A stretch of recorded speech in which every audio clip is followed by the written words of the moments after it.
খারাপ ছাত্র ছিলাম বলে হেডমাস্টার স্কুল থেকে বের করে দিয়েছিল। গতকাল সে হেডমাস্টারকে আমার কাছেই আসতে হলো। হা হা হা।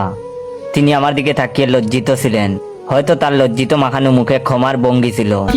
তার কাজটা করাতে আমি কোনো টাকা নেইনি, যাতে তিনি বুঝেন সে অপমানের উত্তর। অবশ্য সেদিন বের করে না দিলে আজ এই অবধি আসতে পারতাম না। আজ এমন এক পর্যায়ে আসি আমি, সবাইকে আমার কাছে কোনো না কোনো ভাবে আসতে হয়। সবাই তাদের স্বীয় কাজের মাধ্যমে আমাকে টাকাও দিয়ে যায়। সেদিন এক পুলিশ এসেছিল, তাকে ওর টাকা ছাড়া ছাড়িনি। প্রথমত টাকা দিতে চায়নি, পরে আমি চেয়ার থেকে উঠে জোর করে টাকা আদায় করেছি। এখন আমার সে অধিকার হয়েছে, এখন শিখেছি কিভাবে টাকা আদায় করতে হয়। বড় বড় অফিসাররাও আজ আমার ছায়া তোলে, ভাবতেই ভালো লাগে। অথচ যখন টাকার অভাবে এসএসসি পরীক্ষায় হাত পেতেছি এসব নামকরা বড় লোকদের কাছে, কেউ সেদিন সে খালি হাতকে বরিয়ে দেয়নি, ফিরে তাকায়নি অবধি। অবশ্য তাকালে আজকের পর্যায়ে আসতে পারতাম না।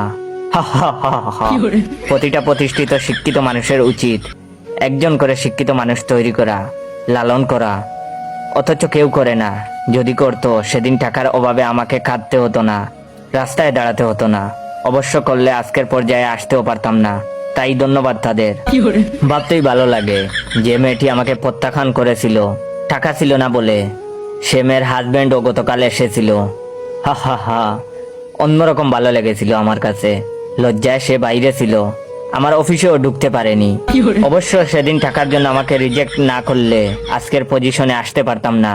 হা হা হা। তবে তার লাঞ্ছনায় একটা কথা বুঝেছি, ভালো ছেলের জন্য মেয়েরা তাদের হাত ধরে না, মেয়েরা হাত ধরে শুধু টাকার, শুধু টাকার।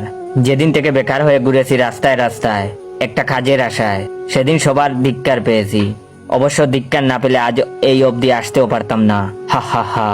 আজ আমার অফিসে এসে সবাই সিরিয়াল দেয়, ওয়েট করে, একবার দরজা খোলার অপেক্ষায়। তাদের গাম দেখতে ভীষণ ভালো লাগে আমার।